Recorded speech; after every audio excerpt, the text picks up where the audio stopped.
Ugh, ads are such poop. Subscribe to Acast Plus now to skip ads and more for just $1 a month. Click the link in our show notes to learn how. And hey, we're on Patreon too. Your support helps cover the cost of running a podcast. For $2 a month, you can get early access to all our episodes ad-free, plus bonus episodes exclusive to Patreon subscribers only.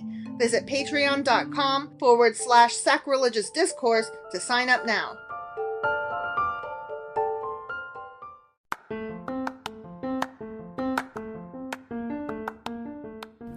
Welcome to Sacrilegious Discourse. I'm husband. And I'm wife. Together, we're reading the Bible for the very first time. We grew up without religion and wanted to know what all the fuss was about. Well, what have we learned so far? That God is a dick, and apparently some people believe in talking donkeys? We're not trying to pass ourselves off as experts. Nope, we're just reading the Bible for the first time and giving our first take reaction. If you'd like to join us in this venture, you might consider starting at episode 1. Otherwise, jump in wherever you like. All right, let's go read the Bible. Yeah, let's get to it. Husband! Wife! Before I ask you if you remember what happened yesterday. Yeah, you threw me off here a little bit. I know. Can I issue an apology? You can issue an apology. Okay, I already had you include it in the summary for yesterday's episode. Yeah. But I just wanted to verbally give an apology. I can't remember what it was in reference to, but I said something about menstruation, and I applied it across the board to women. Right. And that was not cool of me. And I just want to apologize to any trans or non-binary individuals listening who might have been hurt or bothered or wish I had phrased that better and more inclusively, because that's how I want to be, is the person who automatically speaks that way and knows that way. So I am very sorry. I do know that trans women are real women. Not all women menstruate, and not all who menstruate are women. I am aware of that. I am working to change my language to be more inclusive, and I'm sorry that I wasn't. I am with you 100%. I also am working to work on my language in certain regards, and it's not always easy. It's not. You get brought up a certain way, and unfortunately, things shit out of your mouth sometimes. They do. So. Yeah, and I don't want to be a person who says things like that hurt people. I don't want to hurt people. Yeah. And I want to be respectful of people. Right. So, sorry. That's not the person that I want to be. Sorry. And also, do you remember what happened yesterday? I don't know how to transition from awkward apology, stupid, to okay. So I gave you the hand motion. I know, you were wrap it up, go. And I'm So yesterday, there was... He did a war. Yeah, he was not peaceful in that sense. So right. And there was more David or something, I think. They mentioned him for sure. And then he made his slaves build things? That's right. There were slaves that they conscripted. And they could count to 17. Yeah, but maybe not 18. We're not sure. Okay. Yeah. So that was 2 Chronicles chapter 8. It sure as fuck was. And today we're reading... 2 Chronicles chapter 9. Let's do this. Okie dokie.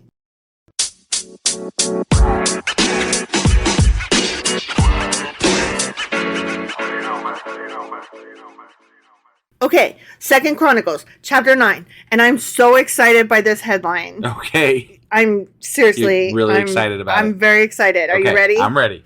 When the Queen of Sheba... Wow, the Queen of Sheba makes her finally... Yeah, right. She comes in at last. Remember, we watched that Supernatural episode where apparently she was maybe a Nephilim or something. Maybe, yeah. But then remember, we were also talking about this a few episodes ago. What, did they just skip over Queen of Sheba, or has she not made an entrance yet?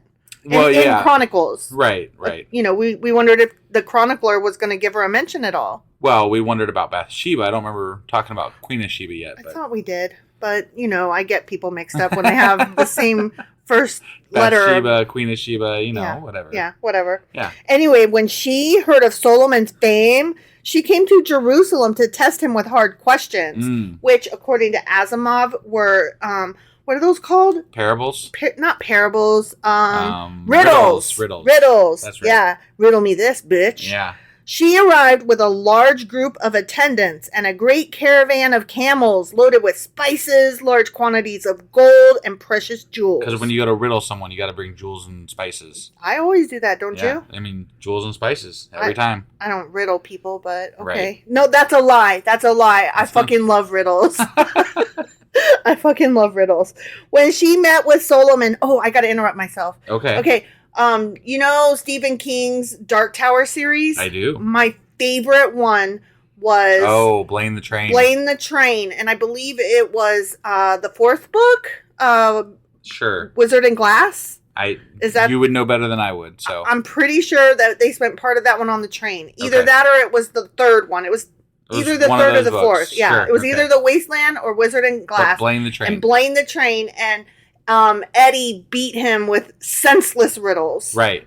And if you know, you know. But that book was so fucking good. That's like my favorite part of the whole series was listening to all those fucking riddles the whole way through. Yeah. Okay, sorry. Good. When she met with Solomon, she talked with him about everything she had on her mind. Solomon had answers for all her questions. Because he's so fucking wise. He was the wisest. The wisest motherfucker. He was such a wise ever. ass. Yeah. Nothing was too hard for him to explain to her. Solomon. And of course he had to explain it to her because mansplaining. Right. And women don't know shit. Right. And he's Solomon, for God's sake. God damn it. He's Solomon. When the Queen of Sheba realized how wise Solomon was. So wise. And when she saw the fucking palace he had built with his own two hands and all them fucking pomegranates that he carved out his own self. She was overwhelmed. Yeah, I bet she was. I bet she fainted. I bet she fainted on a fainting couch. Yeah, probably. Yeah. Probably. She was also amazed at the food on his tables, the organization of his officials and their splendid clothing, the cupbearers and their those robes, cupbearers, right? Am I right? And the burnt offerings that Solomon made at the temple of the Lord. That shit was all overwhelming. I mean, he's known to slaughter hundreds of thousands of animals, so... And he could even count as high as 17. Right. I mean, that's pretty impressive. That's so overwhelming. And wise. And overwhelming. It's very capable. Very capable. Yeah, he's very capable. She exclaimed to the king, "Everything I heard in my country about your achievements and wisdom is true." Oh my. It's true and correct. Wow. I didn't believe what was said. I mean, how could you? It's so ridiculous. Until I arrived here and saw it with my own goddamn eyes. I mean, I'd have to see it. Right? Same. In fact, I had not heard the half of your great wisdom. Wow. Not the half, huh? Not the half. Apparently, news travels slowly. What you gonna do without Twitters? Right. It is far beyond what I was told. You know what? I want to know who was spreading rumors, and I'm going to have them shot for not spreading them good enough. Right? Yeah. What do you mean you only heard the half of it? Right? You better have heard the whole of it. Were they only saying that I was kind of smart? Because I'll have you know I'm a wise ass. Yeah. Who told you I was only half smart? Right? Ooh, bitches. How happy your people must be, she continued. I mean, he waited 20 years to help them, so... I know. What a privilege for your officials to stand here day after day listening to your wisdom. Yeah, that's what I always think when I have to stand next to somebody who's... That's when my boss is talking, that's what I'm thinking the whole time, right? What a privilege to stand here and stand next to this guy talking. So smart, right? Boss man. You're not like, get the fuck out of here. Whatever. Praise the Lord your God who delights in you and has placed you on the throne as king to rule for him because God loves Israel. Yeah. Just to clarify, I do kind of like my boss, so just I know, but I wouldn't want to listen to him like nonstop. So nobody wants to listen to anybody smart nonstop. Right. Yeah. Like there are smart people that I enjoy listening to, you for example, and there are smart people that I don't enjoy listening to, such as maybe your dad and brother. Right. Yeah. Very nice. They do anything for you, etc., etc. Very great. I love them to death, but their wisdom is a lot like Solomon's. It's a little... too wise. There go some wise asses. That's all I'm going to say. Anyway, God loves Israel and desires this kingdom to last forever. It won't, though. He has made you king over them so you can rule with justice and righteousness. Yeah. He's a righteous dude. And apparently so you can have like 1,000 wives. Or whatever they were. Right. Concubines. Something. She gonna fuck him, though. Remember, I told you that. Right. Yeah. Can I hear the word righteous in reference to a man without thinking of, again, it's Stephen King. That's so funny. This isn't where I meant to go with this, but in The Stand, the devil, Randall Flagg, he's walking around and he's singing the song that, what's his name wrote? One of the main characters, not Stu Redman, but the singer man. I don't remember. Well, anyway, he wrote this song and it was about a righteous dude. And Got it. Randall Flagg is walking around singing that song. What a righteous dude. Man. Right. He's righteous man in his cowboy boots and right. his winky face, smiley. Just in case anybody emoji. was wondering, wife is a big fan of Stephen King. I am, but it's only by coincidence and accident that the last two references I made were to his great works. Right. So, but I mean, it could stand to be true that, you know, you are such a fan and that's why they stood out in your mind to come up just randomly on a podcast. But I've also read the Anne of Green Gables series just as often, if not more. All right. And you don't see me quoting them. No, I sure don't. You have it. But Ghostbusters. I quote them a lot. See, and that's not Stephen King. It's not there you go. Ghostbusters is not Stephen King. Okay. We all learned something today. Fuck off. Then she gave the king a gift of 9,000 pounds of gold. She measured that. Wow, yeah. They can count to 9. They can count to 9. Or 9,000, I guess. 9,000. Yeah, right. Great quantities of spices and precious jewels. They couldn't count those. It was just they great. Were countless. Yeah.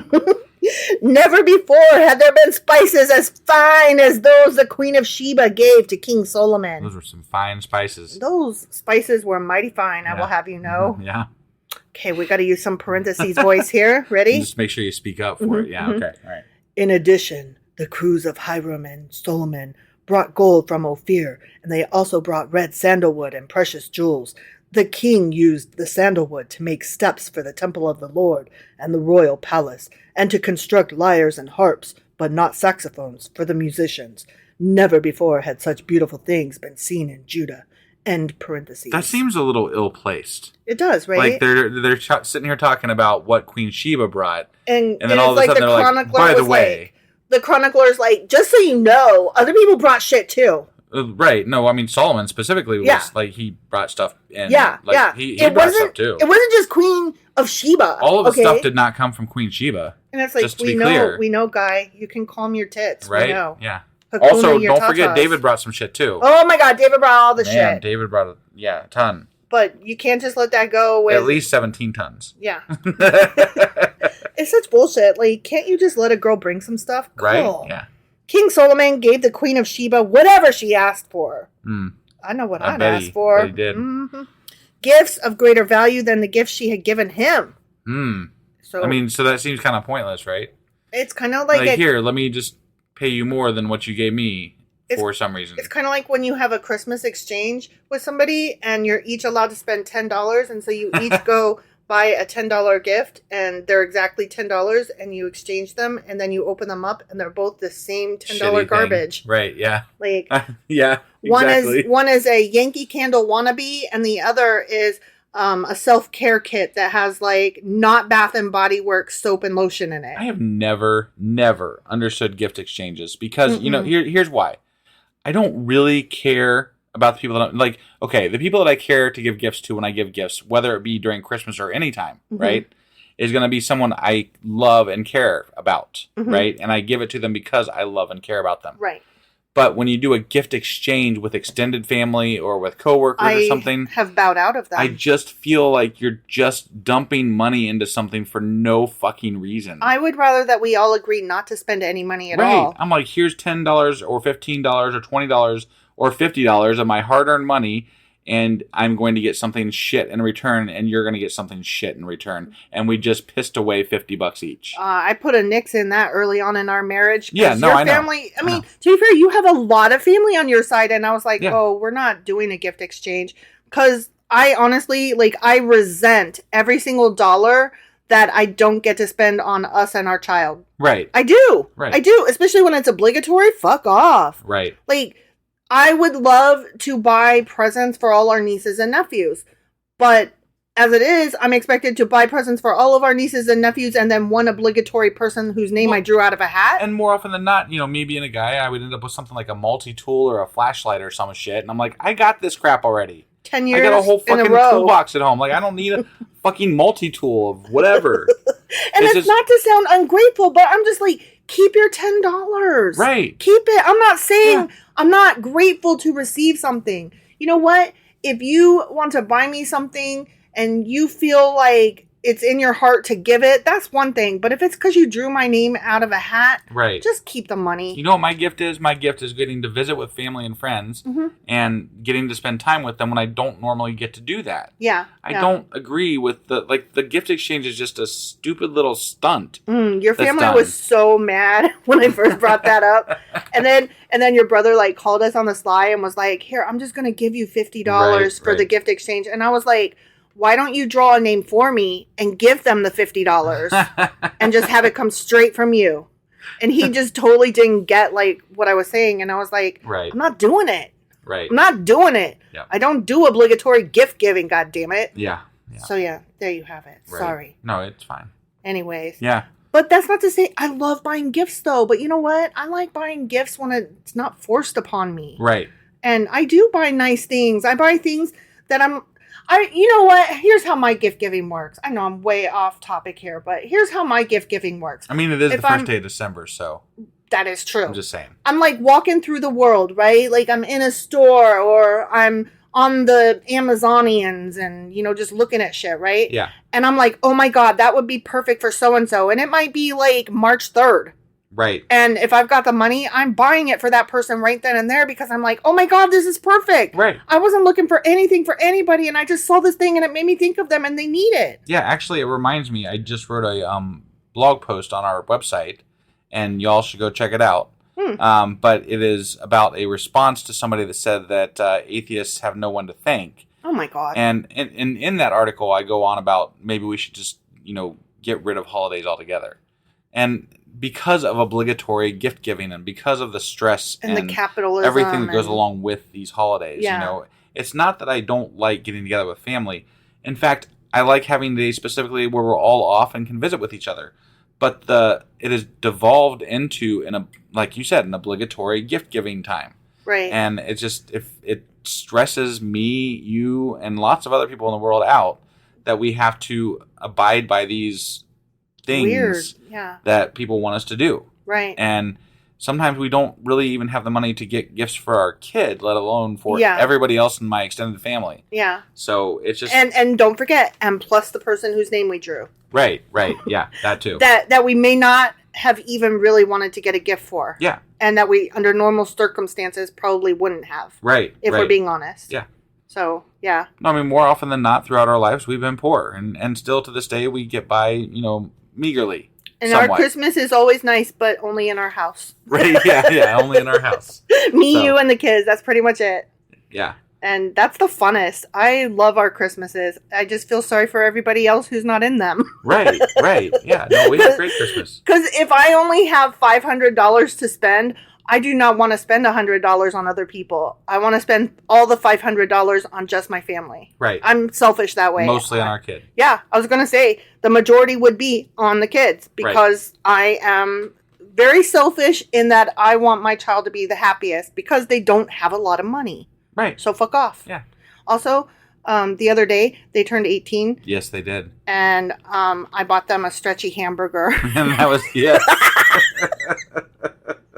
And that is and perfectly... You guys can't imagine the reaction because it was such a great reaction to it. Like, I mean, our child was so happy that they got a stretchy hamburger. It was the funniest because it was so unexpected.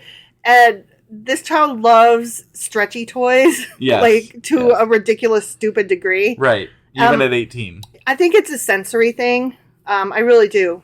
But regardless. But so the joy that lit up our kid's face was just, and no, that wasn't the only thing, but they were going to spend their actual birthday at their father's house. Right. And so I couldn't send them away without some small token. We're having the birthday party when they get back. I just had to send them away with something small and fun. And yeah, it was the perfect thing. Yeah. And that's what I mean. You don't have to spend a lot of money, and you don't have to be this obligatory gift giver. You just have to know the people that you love and what's going to make them happy, and that's what I fucking did. Yeah. Stretchy hamburger, y'all. Try it. Yeah. Okay. Back to the Bible now. Bathsheba and all her attendants returned to their own land. Bye-bye. That's all that happened. Yeah. That's all that happened. See you guys. She came, she saw, she riddled, left. Yeah. She left. Yeah. Yeah. Okay. Okay. So we're moving on now. We're past her. We're past. Okay. No more Bath. No more. I just said Bathsheba. You did. God damn it. Queen of Sheba. Fucking Shebas. That's, nothing. Never mind. I was reading a book and one of the characters was Sheba, but it wasn't a Stephen King book. Anyways. Whatever. Each year, Solomon received about 25 tons of gold. Okay. Yeah, approximately. He didn't measure it. It's so much, he didn't have to. It was approximately. Yeah. No. This did not include the additional revenue he received from merchants and traders. All the kings of Arabia and the governors of the provinces also brought gold and silver to Solomon. Because he's so fucking wise. Yeah, yeah. King Solomon made 200 large shields of hammered gold, each weighing more than 15 pounds. We already know this. Mm-hmm. Instead of spending it on his people, just clarifying, he did not use all this gold to spend on his people. No. And make their lives amazingly good. He made good. his house pretty. Because he had enough money to make all of their lives amazingly good. Mm-hmm. But he made gold shields. Yeah. So he wanted to make his house pretty. Mm-hmm. Yeah. He also made 300 smaller shields of hammered gold, each weighing more than 7 pounds. Mm. The king placed these shields in the palace in the forest of Lebanon. Okay. Then the king made a huge throne, decorated with ivory and overlaid with pure gold. Oh my God. The throne had 6 steps with a footstool of gold, so they can count to 6. Right. Who needs a fucking footstool of gold? I don't know. Eat my whole entire ass. Yeah. There were armrests on both sides of the seat, and the figure of a lion stood on each side of the throne. Yeah. You gotta have the lion. Right. There were also 12 other lions, one standing on each end of the 6 steps. To represent the 12 tribes of Israel, probably. I bet you're probably right, yeah. Mm-hmm. No other throne in all the world could be compared with it, exclamation point. None, even though they haven't been anywhere outside of the Middle East. Yeah, yeah. So, no other throne. Not in the whole fucking world. They know. Not in the whole world. They've seen the Incans land, and they know that that's not good there. Mm-hmm. They've been all over Egypt. Everywhere. Yeah. They know all about the Mayans. And, right, yeah, totally. Yeah, no other throne was that pretty. 0. Yep. Even though their god was just only of their little corner of land. Right. They'll be the ones to tell you what's pretty. Yeah. Fuckers. Mm-hmm. All of King Solomon's drinking cups were solid gold. I don't recommend drinking out of a solid gold cup, y'all. Right. As were all the utensils in the palace of the forest of Lebanon. They were not made of silver, for silver was considered worthless in Solomon's day! Exclamation point. My God. This is ridiculous. Right. Get over yourself. The king had a fleet of trading ships of Tarshish. Why didn't he make his fleet of trading ships made out of gold? Wonder. Why didn't he just make? Why. He could have just gold plated the ships. Why didn't he make the ocean out of gold? Right? Yeah. He had a sea. He could make the ocean out of gold. Yeah. Why didn't he just pour gold into the streets? Why didn't he just coat all of his people in gold? Right. Yeah. Ugh. The king had a fleet of trading ships of Tarshish, manned by the sailors sent by Hiram. Once every 3 years, the ships returned, loaded with gold, ivory, silver, apes, and peacocks. Wait, I thought they just said silver was worthless, so why would they worry about silver? I think they were overstating their case a little. Okay. It wasn't worthless. Okay. It just wasn't as good as gold as all. It was worth transporting, apparently, so, yeah. So King Solomon became richer and wiser. Richer and wiser. Transporting gold into your bank makes you wiser? I don't see the correlation there. That would make Jeff Bezos one of the wisest people on the planet, and same thing with Elon Musk, right? And I know that to be false. True. Right, that is absolutely false. Yeah. That would mean that Trump, because he's got a gold ass toilet. No, he's actually pretty much not rich. But he has lots of gold. He does have lots of gold. And but I it's know for a fact he is not wise. It's for his little pea brain, because I know he's not wise. Right. Just saying. Mm-hmm. So he became richer and wiser than any other king on earth. That indicates, do you think he read encyclopedias? Because I do a lot of reading. They didn't even have encyclopedias back then. I'm just saying, how did he become wiser and wiser and wiser? They're equating wisdom to they're equating wisdom with money. That's so stupid. Yeah. It's so childish and gross. And that's different in the Bible. How from what we've read? It's just pissing me off. Well, yeah. I mean, obviously. I didn't take my pills this morning, and it shows. Kings from every nation came to consult him and to hear the wisdom God had given. Oh, my phone just died. Oh, that's not a good thing. No, it didn't. Oh, it just turned off the brightness thing. I'm at 5%. So, oh, shit. You got a cord? It's in there. Oh, okay. Well, you read. Okay. Yeah. Hey. He became richer. Kings from every nation came to consult him and to hear the wisdom God had given him. Year after year, everyone who visited brought him gifts of silver and gold, clothing, weapons, spices, horses, and mules. I really like the peacocks he mentioned earlier. Yeah. I want peacocks. Yeah. You never buy me a peacock. I never buy you a peacock, no. Ever. Solomon, but I do go get your charging cord in the middle of a podcast because your phone's dying. I thought we were going to edit that out, but I guess we're not. No. Well. Solomon had 4,000 stalls for his horses and chariots, and he had 12,000 horses. He stationed some of them in the chariot cities, and some near him in Jerusalem. He ruled over all the kings from the Euphrates River in the north to the land of the Philistines and the border of Egypt in the south. The king made silver as plentiful in Jerusalem as stone. That's awesome. You're still trying to find a plug. And valuable cedar timber. Whew, you just made it because I was down to 3%. Almost died. And valuable cedar timber was as common as the sycamore fig trees that grew in the in the foothills of Judah. Okay. Sorry. Yeah. Solomon's horses were imported from Egypt and many other countries. Okay. Just so you know. Right. I mean, that's important. Uh-oh. Dude about to die. Here we go. Oh, man.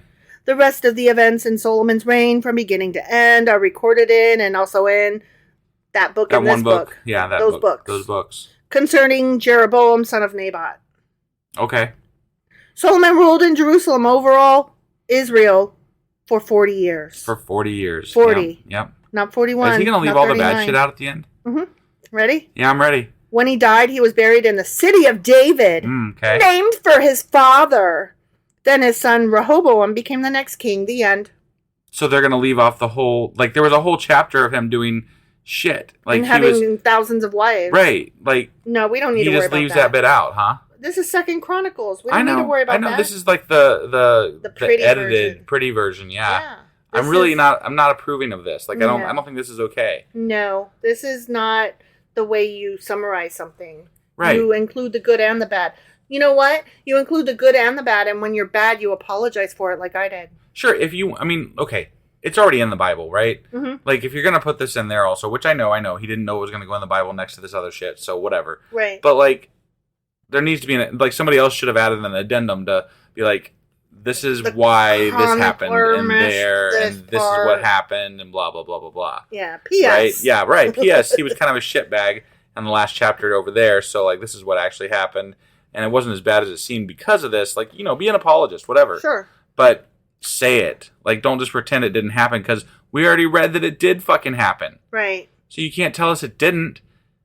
I mean, they're not telling us it didn't. They just don't say it, It's lies by omission. Right. It's kind of bullshit. I don't think he was wise. What do you think? I don't think he was wise either. I think he was just rich. I think he was just rich. Yeah. But I guess we'll never know because we can't riddle him. That was so stupid. It really was. All right. That was 2 Chronicles chapter 9. Sure, and tomorrow we will be back with 2 Chronicles chapter 10. We'll see you guys then. We'll have a charged up phone even. Mm-hmm.